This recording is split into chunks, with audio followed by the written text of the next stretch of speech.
Untuk mendukung belajar bentar, kalian bisa mengklik subscribe sekarang di sini pada Adobe Premiere Pro yang sedang saya gunakan. Terdapat pemberitahuan sistem compatibility report. Jika diklik, terdapat pemberitahuan unsupported video driver. Sekarang, driver kartu grafis yang saya gunakan adalah versi 5.31.14.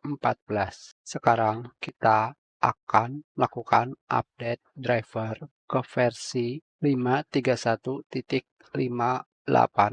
Apakah bisa menghilangkan pemberitahuan mengenai sistem compatibility report unsupported video driver?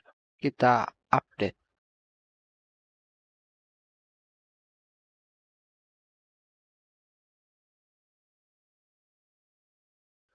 Kita pilih yang NVIDIA Graphic Driver. Kita pilih yang Custom Advanced.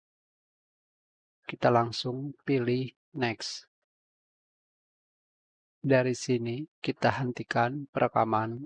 Kita sudah selesai melakukan update driver GPU. Kita close dan kita kembali jalankan Adobe Premiere Pro. Sekarang pada bagian atasnya sudah tidak ada lagi pemberitahuan error. Jadi pastikan jika kalian menggunakan Adobe Premiere Pro versi terbaru, driver yang digunakan juga harus ikut di-update.